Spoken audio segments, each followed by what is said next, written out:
Philippe Parreno, c'est un artiste qui a dit il y a une quinzaine d'années, au fond ce qui m'intéresse n'est plus les objets, ce sont les projets. Mon grand sujet, c'est de réinventer une exposition et les émotions qui viennent avec une exposition. Ça lui a permis de construire un vocabulaire, une façon de nous émouvoir qui est très très différente de ce que font tous les autres artistes. Et cette façon de faire a inspiré tous les artistes de sa génération dans le monde, en Allemagne, aux États-Unis, en Thaïlande. Je pense que j'ai des noms qui me viennent en tête, mais je ne vais pas vous embarrasser avec ces noms-là. Mais simplement vous dire que ça a été quelqu'un qui a été un inspirateur pour toute une génération.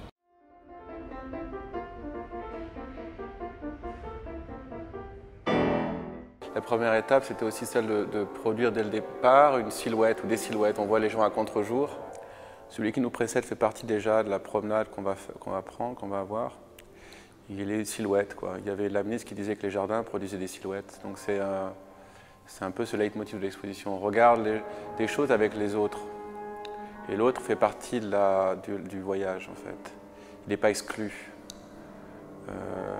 J'espère qu'on n'a pas l'impression, qu'on n'a pas envie de, comme c'est souvent le cas, de vouloir voir l'exposition seule.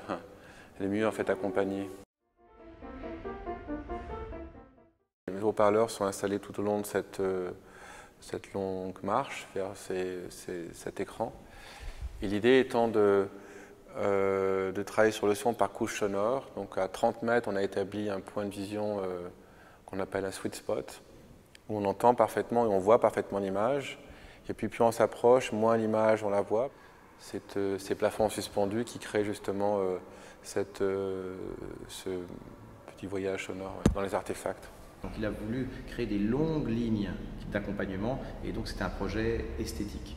Et ce qui s'est passé immédiatement, c'est que lorsqu'on a fait des essais acoustiques qui nous inquiétaient énormément, on s'est aperçu à quel point ça a fait du bien à l'acoustique générale du palais. À tel point que les autres artistes qui sont venus depuis nous voir et ça nous disaient est-ce qu'on pourrait le garder, est-ce qu'on pourrait l'avoir aussi, ça nous apporte énormément. Mais en plus, ça a une fonction.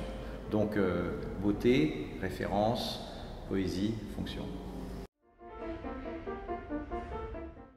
L'idée par exemple de montrer Cage, une exposition qu'avait faite Cage et Cunningham en 2002 à New York, c'était aussi ça, c'était de produire une pièce de théâtre dans la pièce de théâtre. Il n'y a pas d'histoire de l'exposition, c'est peut-être important qu'il y en ait une maintenant, quoi. L'histoire de l'art, c'est pas qu'une histoire des objets, c'est aussi une histoire des conversations qui ont alimenté la production de cet objet. Et c'est aussi une histoire des formes et de la manière dont elles apparaissent et disparaissent. Les salles se répondent l'une l'autre, dont on circule dans un espace et dont l'espace, à un moment donné, scripté, produit une temporalité. Ouais. C'est-à-dire, c'est de produire, d'affecter la conscience par la manipulation de signes ou de symboles. C'est exactement ce qu'on j'avais dessiné, donc bien sûr. Cool. Très satisfait. Ben, voilà.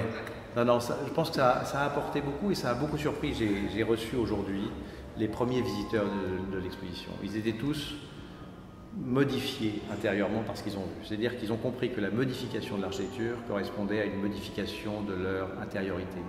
Donc le contentement est total. Et la gentillesse de l'équipe, j'insiste là-dessus, formidable.